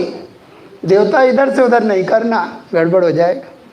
प्रजापति मतलब ब्रह्मा, प्रजापति के रूप में देखा गया। फिर आप लिखो अथर्ववेद। अथर्ववेद में लिखो आप, इसमें 20 चैप्टर है, 20 अध्याय हैं और 731 सूक्त हैं। 731 सूक्त हैं और लगभग 6000 मंत्र हैं। 6000 मंत्र हैं लगभग। कभी मत याद किया करो, जो चीजें एकदम क्लियर है उसको याद किया करो, लगभग है तो सही। 6000 मंत्र हैं। सूक्त कितने हैं? 731। और ब्रॉड चैप्टर्स कितने हैं, यानी कि मंडल अध्याय कितने हैं? 20। अब देखो, इसको अथर्वा अंगिरस वेद भी कहते हैं। अथर्व ऋषि इसके पहले दृष्टा थे, फिर अंगिरस ऋषि इसके दूसरे दृष्टा थे, इसलिए इसको अथर्वा अंगिरस भी कहते हैं। अथर्वा अंगिरस ऋषि। तो अथर्ववेद। अब देखो, अथर्ववेद में 2 शाखाएं हैं, शौनक और पिपलाद। तो शौनक शाखा इसकी सबसे प्रामाणिक है। शौनक शौनक शौनक शाखा इसकी सबसे प्रामाणिक है। तो आप सभी वेदों के प्रामाणिक शाखाओं को लिख चुके हैं और ये वेद गद्य और पद्य दोनों में है, निर्विवाद रूप से। थोड़ा सा यजुर्वेद का विवाद है कि अगर उपलब्ध में आया तो आप नहीं लगा पाओगे, उपलब्ध वेदों में आएगा तो यही लगेगा, यानी कि गद्य पद्य दोनों में। अब इसका कंटेंट आप खूब जानते हो, अंग, मगध, काशी, अयोध्या सबका वर्णन मिलता है। तो लिख लो आप, इसमें अंग और मगध, अंग, मगध, काशी, अयोध्या का वर्णन मिलता है विस्तार से। अंग, मगध, काशी, अयोध्या। आप देखिए, काशी का उल्लेख ऋग्वेद में भी है, बस ये केवल रेफरेंस दिया गया कि वहाँ के ऋषि हैं गृहस्मद, बहुत डिटेल नहीं। तो आप कुछ बातें होंगी जैसे डिटेल, जैसे ऋग्वेद में आप देखो गायत्री मंत्र है, लेकिन उसका डिटेल आएगा तो गोपद ब्राह्मण लगाना डिटेल। तो जरूरी नहीं है, क्वेश्चन के नेचर पर जाना है। अगर वो पूछ रहा है कि इसका विस्तार से वर्णन कहाँ है, तो you have to choose Gopatha Brahmana. लेकिन अगर आ रहा पहली बार तो Rigveda is right answer. Gayatri mantra, तीसरा मंडल विश्वामित्र, सविता। तो आप लिख लो इसमें। इसमें जीवन के विज्ञान का वर्णन है, जीवन के विज्ञान, लाइफ साइंस, वही जो वेद चल रहा है इस समय, जो अथर्ववेद। लाइफ साइंस का वर्णन है, जादू, टोना, तंत्र, मंत्र, आंधी, तूफान, पर्वत, पहाड़, नदी, नाले, झील, झरने, भूगोल वाला वेद है। इसमें टिड्डियों का भी उल्लेख है। अभी टिड्डियों का आतंक था, कभी इलाहाबाद की तरफ रुख करती थी, कभी बरेली था ने। तो इसमें कीट पतंगों का, इंसेक्ट का, टिड्डियों का वर्णन है। तो फसल को ये नुकसान पहुंचाते थे, ऐसा वेद। इस वेद को हम लोग श्रेष्ठ वेद भी कहते हैं, ब्रह्म वेद भी कहते हैं, क्योंकि ब्रह्मा इसके पुरोहित हैं। ब्रह्म वेद, श्रेष्ठ वेद, ब्रह्म वेद और श्रेष्ठ वेद, ब्रह्मा इसके पुरोहित हैं, जिनको हम लोग इंस्पेक्टर जनरल भी कहते हैं, यानी कि निरीक्षणकर्ता भी कहते हैं। ब्रह्मा पुरोहितों में पुरोहित, सबसे वरिष्ठ पुरोहित कौन है? ब्रह्मा, जो किस वेद से जुड़े हैं? अथर्ववेद। तो बहुत सिंपल है, सारे वेद को आप देखोगे और इसमें बड़े रेफरेंसेस मिलते हैं, जैसे उद्वाला कारुणी है, श्वेत केतु हैं, बहुत से ऐसे मिलते हैं जो है इसमें बहुत से ऐसे रेफरेंस मिलेंगे। लेकिन आपको दिमाग में क्या करना है? दिमाग में ये बैठा के चलना है कि अगर वेद त्रयी में आएगा तो लास्ट को छोड़ देंगे। हमने एक दिन त्रयी समझाया भी था, वेद त्रयी। वेद त्रयी में कौन छूटेगा? लास्ट वाला छूट जाएगा।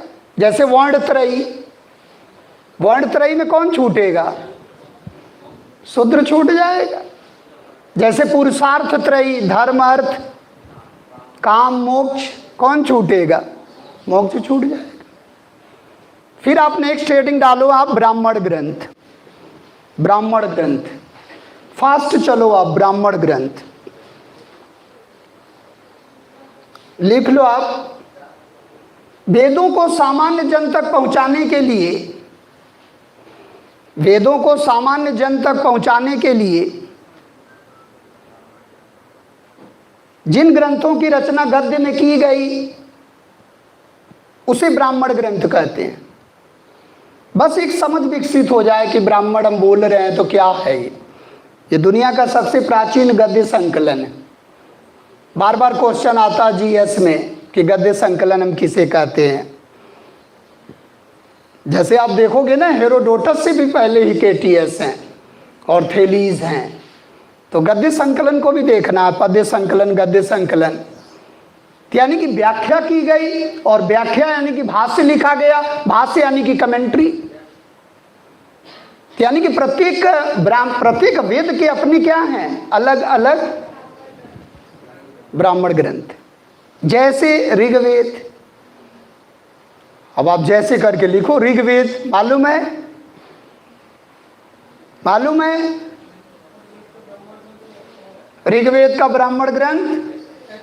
हमने लिखवाया भी था, ऐतरेय कौशिकी, ऐतरेय ब्राह्मण। अच्छा, इसका मैटर भी आता है। ऐतरेय ब्राह्मण में कन्या जन्म को सभी दुखों का मूल कारण बताया गया। आदि दुनिया, आप देखो कैसे कैसे ग्रंथ हैं। कन्या जन्म को सभी दुखों का मूल कारण बताया गया, किसमें? ऐतरेय ब्राह्मण। जैसे मैत्रायणी में बताया गया 3 बुराइयों के साथ जोड़ा जाता है। तो आप देखो कैसे भेदभाव शुरू हो रहा, कैसे समाज डिटोरिएट कर रहा। अर्ली वैदिक, लेटर वैदिक। अगर आइडियल देखो आप, समता मूलक समाज देखो तो ऋग्वैदिक है, और जैसे ही आप चेंज हुए फिर तो ढेर सारे डिस्क्रिमिनेशन मिलने लगे, भेदभाव मिलने लगे, जिसका पूरा उदाहरण है शतपथ ब्राह्मण। अलग अलग ऋतुओं में होगा उपनयन संस्कार, अलग अलग थ्रेड से होगा, अलग अलग मंत्रों से होगा, अलग अलग बुलाने के अंदाज हैं। अब बताओ आप भेदभाव कहाँ से उत्पन्न हुआ? तो ये हमारे साहित्य बयान करते हैं कि हमारा समाज कैसा था। इसलिए हम लोग कहते हैं साहित्य समाज का आईना होता, दर्पण होता, उसमें हम देख सकते हैं। लेकिन हमें पता तो हो कहाँ क्या बताया गया। छांदोग्य उपनिषद में आप देखो बाल विवाह का इक्का दुक्का वर्णन, लेकिन बाल विवाह नहीं था, पर्दा प्रथा नहीं थी, सती प्रथा का प्रचलन नहीं था, कुरीतियाँ नहीं थी ऋग्वेद में, लेकिन लेटर ऑन धीरे धीरे आने लगी। विधवा पुनर्विवाह था, और एक ऐसी परंपरा थी जो आप सोच नहीं सकते हो, नियोग प्रथा। बड़ा ही चिंतनीय बिंदु था नियोग प्रथा, आज तो नहीं है वो। तो ये चीज दिमाग में रखना कि जो भी परंपरा है, जैसे प्रचलन बोल रहे हो आप, तो प्रचलन का मतलब एक प्रथा बन गई, और नहीं तो इक्का दिक्का रूप तो मिलेंगे। मत बोलो अभी, एहसास करना। मतलब ऐसी ऐसी परंपराएं हैं कि उसमें बाईपास रूट दिया गया है कि अगर संतान नहीं है तो आप काम चला सकते हो, आप समझदार हो। फौजदारी हो जाएगी आज के ज़माने। ऐसे ऐसे मतलब एक परंपरा। जैसे हम लोग सती प्रथा को देखेंगे, बाद में राजा राम मोहन राय तक आते आते, अच्छा पुर्तगीज आए तो वो भी इंटरफियर करने लगे सती प्रथा कि मुझे भी लगता है कि इसको प्रतिबंध कराना चाहिए। तो सती को बहुत से लोग अच्छा समझ रहे हैं, बहुत से लोग कह रहे हैं सुसाइडल क्राइम। राजा राम मोहन राय की भाभी देखो सती हो गई, तो उन्होंने गुहार लगाया लॉर्ड विलियम बेंटिंग से, तो उपनियम 17 के अंतर्गत उसको प्रतिबंधित किया गया। तो किसी को परंपरा लग रहा है, किसी को कुरीति लग रही है, ऐसे आप देखो समाज। तो यहाँ से हमें देखना है कि उत्तर वैदिक काल से समाज धीरे धीरे डिटोरिएट करने लगा। सही है, तो हमें ज़्यादा इन पे फोकस नहीं करना, लेकिन ऐतरेय का चूंकि कंसेप्ट आ रहा है इसलिए, कौशिकी का नहीं। अच्छा दूसरा क्या है, सामवेद के कौन से हैं कॉमन? सामवेद के कौन से हैं? जैमिनी और छांदोग्य। तो छांदोग्य उपनिषद के रूप में महत्वपूर्ण है और उसको नहीं कहीं करना, छांदोग्य। तो जैमिनी और छांदोग्य किसके कॉमन है? किसके हैं? सामवेद। अब कभी कभी पूछेगा जैमिनी उपनिषद किस वेद से संबंधित है? सामवेद। मिलान करना हमें। कभी आजा मुंडको उपनिषद, आप रट लिए हो सत्यमेव जयते मुंडको उपनिषद, और आया वेद से जोड़ के, बोले ये वाला तो तैयार नहीं था, तो अथर्ववेद। तो उससे लिंक करना हमें, अगर किसी वेद का पार्ट है तो उसको लिंक करना, और वो धीरे धीरे आ जाएगा आपको। अच्छा इसमें पंचविश षड्विश है, जिसको हम लोग महाब्राह्मण और अद्भुत ब्राह्मण मानते हैं, उसमें आपको अंदर नहीं जाना। फिर तीसरा आया यजुर्वेद। यजुर्वेद में हमने कॉमन क्या बताया था? मैत्रेय, तैत्तरेय, बृहदारण्यक। मैत्रेय, तैत्तरेय, मैत्रेय मैत्रायणी संहिता, तैत्तरेय तैत्तरायणी संहिता, और बृहदारण्यक। बृहदारण्यक बहुत बड़ा, सबसे बड़ा। तो ये कॉमन है किसके? यजुर्वेद। और लास्ट में आया क्या? अथर्ववेद। अब बताओ, अथर्ववेद का एक ही इकलौता ब्राह्मण ग्रंथ है गोपथ। कौन सा है? गोपथ, और जिसमें गायत्री मंत्र का डिटेल मिलता है, और इसी में यज्ञ का डिटेल मिलता है। अश्वमेध, पुरुधमेध, यानी कि वाजपेय, राजसूय, यज्ञ का डिटेल। यानी कि ऐतरेय और गोपथ को अगर दोनों को क्लब कर दिया जाए तो किस दिशा में किस राजा के द्वारा कौन से यज्ञ के माध्यम से कौन सा पद प्राप्त किया जाएगा। प्राची, प्रतीची, उदीची, भोज्य, मध्यमा, चार, यानी कि 4-5 दिशाएं बनेंगी। उसमें जो राजन है वो मध्य दिशा में, मध्य भारत में, और वो राजसूय यज्ञ के माध्यम से अपना पद प्राप्त करता है। तो ये जो यज्ञ का डिटेल है वो भी गोपथ में, यानी कि गोपथ में 2 कंटेंट आ रहे हैं, एक तो गायत्री मंत्र का डिटेल और एक यज्ञ का डिटेल। जबकि ऐतरेय ब्राह्मण में आ रहा कौन सा राजा बनेगा, जैसे स्वराट है, सम्राट है, विराट है, भोज है और राजन है। तो क्वेश्चन आया एक बार कि राजा कौन सा यज्ञ करा के अपना पद प्राप्त करता है? तो राजसूय। और अश्वमेध करा के कौन अपना पद प्राप्त करता है? तो स्वराट, स्वराज्य वाला, कच्छ, काठियावाड़, गुजरात, पश्चिम भारत वाला। तो हम लोग पाटलिपुत्र नगरी को किस नाम से जानते थे? प्राची। क्या? प्राची। और प्राची का ठीक उल्टा प्रतीची, और ऊपर उदीची, और नीचे भोज, और बीच में मध्यमा।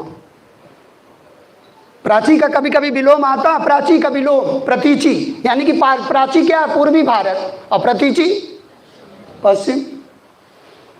तो बहुत ईजी है, जब उसको आप पढ़ो तब आपको लगेगा कि कौन सा राजा किस दिशा में कौन सा यज्ञ करेगा। इसका मतलब साम्राज्यवादी प्रवृत्तियां धीरे धीरे आ रही, लेकिन अभी वो वाला राजा नहीं आ रहा सम्राट। जैसे साम्राज्य तो मगध साम्राज्य, वो वाला राजा आएगा बाद में। तो ये रहे हमारे कंटेंट किसके? ब्राह्मण ग्रंथ के।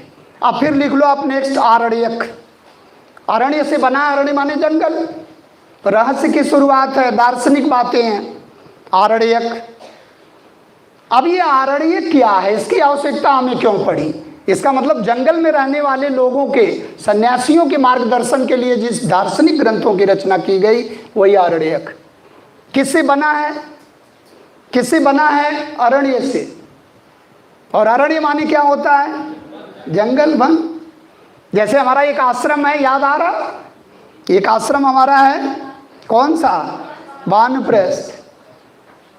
जब घरेलू कार्यों से मुक्ति मिल गई, अब चल रहे हैं, कुछ लोग तो भाग ही जाते हैं छोड़ छाड़ के। वानप्रस्थ। और लास्ट क्या है? लास्ट क्या है? संन्यास। लेकिन सबसे महत्वपूर्ण कौन है? गृहस्थ। जहां आप ऋणों से मुक्ति पाओगे, पंच महायज्ञ का अनुष्ठान करोगे, सबसे महत्वपूर्ण जहां ऋणों की अदायगी होगी। वो कहते हैं ना, मरने से पहले कर्ज तो नहीं रहना चाहिए, ऋणों की अदायगी। तो सबसे महत्वपूर्ण है गृहस्थ आश्रम।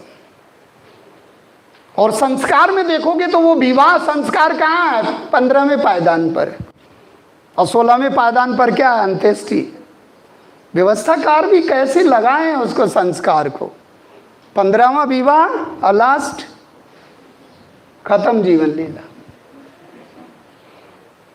विवाह के बाद आप देखो बचा ही नहीं कुछ। आईएएस बन गए पहले तो सही है, कठोर तपस्या, लक्ष्य पता चला आईएएस बनना, थोड़ा सा दिग्भ्रमित हुए इधर से उधर, तो लक्ष्य ही बदल जाएगा। अर्जुन की तरह लक्ष्य दिखना चाहिए बिल्कुल। तो ये चीज ध्यान रखना, आरण्यक में हमें ज्यादा महत्वपूर्ण नहीं देखना है, सबके वही कॉमन कॉमन पहले वाले, सेम सेम, क्लियर। ऋग्वेद का सेम सेम, सामवेद का सेम, यजुर्वेद सेम, और अथर्ववेद कोई आरण्यक नहीं। किस वेद का कोई आरण्यक ग्रंथ नहीं है? अथर्ववेद। एक क्वेश्चन बनेगा। और लास्ट में आप लिखो उपनिषद या वेदांत। अब यहां कंटेंट आएगा, उपनिषद या वेदांत। अब देखो ये क्या कहना चाह रहा, उपनिषद या वेदांत। तो उप माने समीप होता, निषद माने बैठकर, वह ज्ञान जो गुरु के समीप गुरुकुल में बैठकर सीखा जाए वही वेदांत है, वही उपनिषद है। तो आप लिख लो, गुरुकुल वाला ज्ञान है, हायर एजुकेशन जब गुरुजी पकड़ लेते हैं, वेदारंभ, केशांत, समावर्तन, ये 3 गुरुकुल वाले संस्कार हैं। एक हम लोग कहते नहीं अक्षरारंभ, पढ़ाई की शुरुआत 5 वर्ष की अवस्था में, उसको हम लोग क्या कहते हैं? विद्या आरंभ। और फिर क्या होता है? उपनयन। फिर क्या होता है? वेदारंभ। फिर क्या होता है? केशांत। और फिर क्या होता है? एंड ऑफ एजुकेशन, समावर्तन, दीक्षांत समारोह। एंड ऑफ एजुकेशन, जो दीक्षांत समारोह होता है, समावर्तन, और उसी के बाद आजादी दी जाती है कि या तो रह जाओ गुरुकुल में या तो चले जाओ। और चले गए तो सद्योवधू उपकुर्वाण, रह गए तो ब्रह्मवादिनी। यानी कि ऐसी कन्या, ऐसी बालिका जो गुरुकुल में परमानेंट रह गई, घर गई ही नहीं, उसको क्या कहते हैं? ब्रह्मवादिनी। और इसका ठीक उल्टा सद्योवधू, जो विवाह प्रक्रिया में बदलना चाह रही।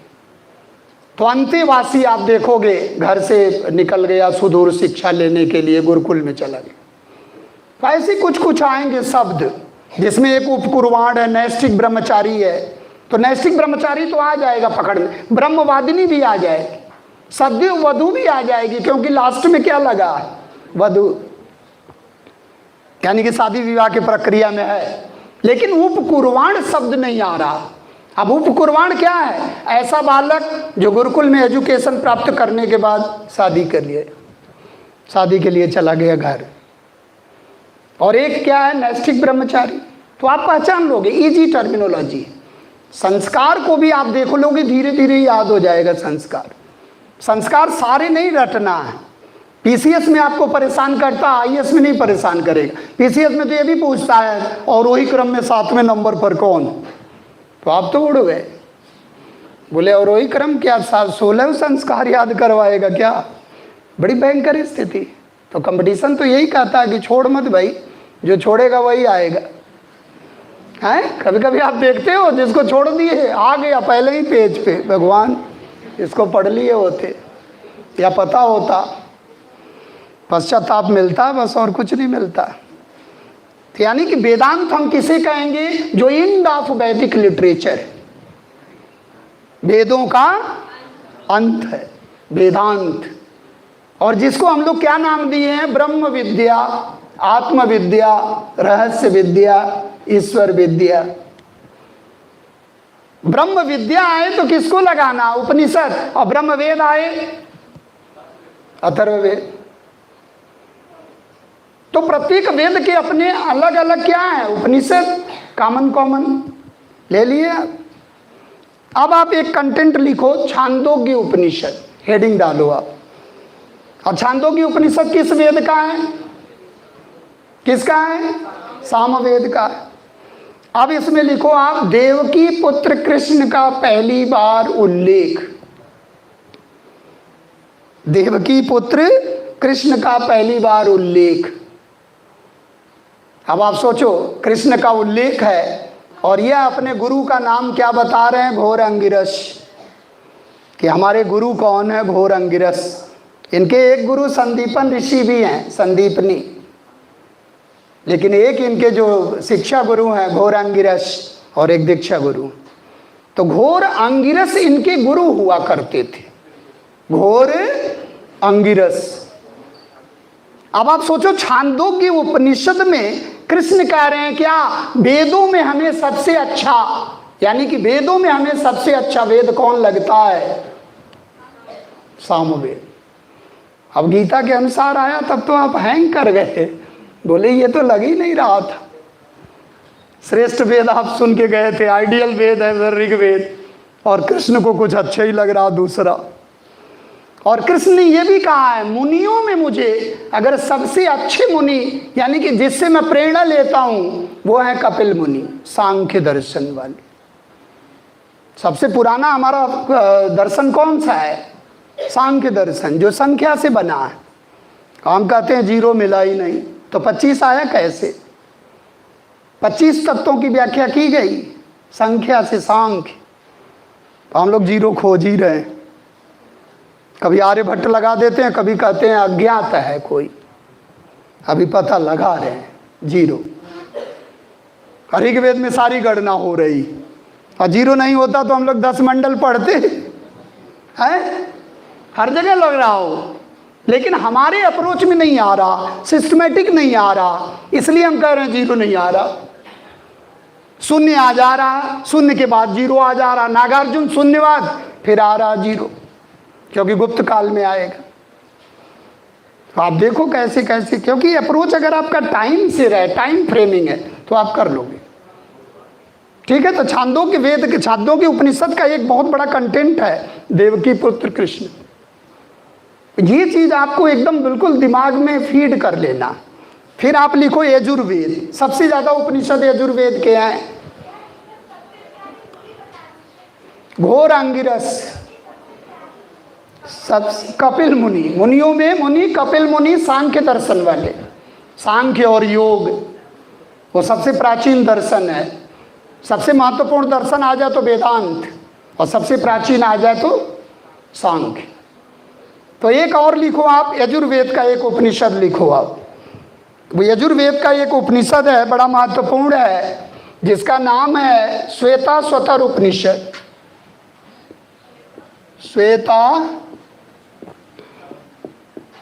श्वेताश्वतर उपनिषद। श्वेताश्वतर उपनिषद में पहली बार भक्ति का उल्लेख। भक्ति उपजी द्रविड़ में लाए रामानंद, प्रकट करी कबीर ने सप्तद्वीप नौखंड। भक्ति, श्वेताश्वतर उपनिषद में जो टर्मिनोलॉजी है भक्ति, ये जो शब्द है भक्ति, ये पहली बार आया श्वेताश्वतर उपनिषद। भक्ति ऐसे आंदोलन के रूप में आप देखोगे दक्षिण भारत में आएगी, रामानंद उसको ले आएंगे, लाए रामानंद। उत्तर भारत में भक्ति आंदोलन के प्रवर्तक रामानंद होंगे। तो भक्ति जो टर्मिनोलॉजी है, भक्ति का मतलब क्या है? भक्ति का मतलब नवधा भक्ति। नवधा भक्ति का उल्लेख है कि भक्ति कितने प्रकार की होती है, 9, और उसका उल्लेख है नवधा भक्ति। और भक्ति का मतलब क्या होता है? Total surrender. भक्ति का मतलब पूर्ण समर्पण। रत्ती मात्र अपने को नहीं लगाना। भक्ति वही होती है जिसमें स्वार्थ न झलके। आप बजरंगबली से ये थोड़े नहीं बोलोगे करा दो IPS आप, नहीं तो जो मंदिर बनवाने वाले थे ना नहीं बनवाएंगे। बताओ उनसे वाकी टाकी कर रहे हैं, बोले अब तो नहीं करवाएंगे। भक्ति का मतलब है टोटल सरेंडर, भाव कि हे प्रभु आप मेरे साथ रहो, बस मैं चढ़ाई कर दूंगा, आप बस संबल देते रहो पीछे से, मैं तो चलता ही रहूंगा। तो समझ रहे हैं भक्ति का मतलब क्या है? पूर्ण प्रपत्ति, टोटल सरेंडर। कभी नहीं लगाना आराधना, उपासना, पूजा नहीं लगाना। ये ज़्यादा याद आते हैं, बोले ये सही है अर्चना, और लास्ट में पता चला गलत हो गया। तो हमें क्या लगाना? पूर्ण प्रपत्ति। तो ये बड़ा महत्वपूर्ण है। और इसी उपनिषद में एक और वाक्यांश आता है, एक और वाक्य आता है, शिव का उल्लेख महादेव के रूप में होता है। भोलेनाथ देवों के देव महादेव, शिव का उल्लेख महादेव शिव के रूप में पहली बार कहाँ अपीयर हुआ है? श्वेताश्वतर उपनिषद। तो कुछ कंटेंट हमें तैयार ही रखना पड़ेगा, कोई विकल्प ही नहीं है बचने का। जैसे आप देखें ना, इंडस में शिव किस रूप में है? पशुपति। सिंधु घाटी में भोलेनाथ किस रूप में है? पशुपति। तो शैव धर्म का सबसे प्राचीन संप्रदाय कौन है? पाशुपत, पशुपतिनाथ। पहले काठमांडू में मंदिर था, अब बरेली में भी है जुगाड़ से, है कि नहीं? नाथ नगरी। हाँ 7 नाथ हैं, 2 की और तैयारी चल रही, हो जाएंगे। जब तक 9 नहीं हो जाएंगे स्टैंड नहीं लेंगे हम लोग। तो आप देखो। नमस्कार सर। समय सर बहुत तेजी में भागता है, वो तो आपको देखकर हम समझ जाते हैं समय आ गया। तो कंटेंट हमें थोड़ा सा याद रखना, बहुत ज़्यादा उसमें परेशान नहीं होना है। मतलब जो मेन कंटेंट है उसे याद रखना है। जैसे आप एक चीज़ और ध्यान रखना, कभी आप देखोगे जैसे हमारे जब आश्रम व्यवस्था है, तो आश्रम व्यवस्था में आप देखोगे 4 आश्रम हैं, लेकिन जो प्रारंभिक 3 आश्रम हैं जिनको आश्रम त्रयी कहते हैं, वो छांदोग्य का ही कंटेंट है। छांदोग्य उपनिषद में प्रारंभिक 3 आश्रमों की चर्चा हुई, लेकिन जब जाबालू उपनिषद आप पढ़ोगे तो 4 आश्रमों का वर्णन मिलता है। और जाबालू उपनिषद कंटेंट है किसका? यजुर्वेद का। तो आप एक और लिख लो, जाबालू उपनिषद। प्रवाहण जाबाली जो पांचाल नरेश थे, प्रवाहण जाबाली, जाबालू उपनिषद। जाबालू उपनिषद में आप लिख लो 4 आश्रमों का पहली बार स्पष्ट रूप से वर्णन मिलता है। 3 आएगा तो छांदोग्य, और 4 आएगा तो जाबालू उपनिषद। और प्रवाहण जाबाली राजा थे पांचाल नरेश। कभी कभी आपको जोड़ा बनाने आएगा, जोड़ा मिलाने के लिए। जैसे आप देखते हो कैकेय नरेश, केकय नरेश अश्वपति, और पांचाल नरेश प्रवाहण जाबाली, काशी नरेश अजातशत्रु। आता है ना जोड़ा बनाने के लिए? काशी नरेश अजातशत्रु। और कुरु मतलब हस्तिनापुर, हरियाणा, दिल्ली, कुरु नरेश उद्वालक आरूढ़ी।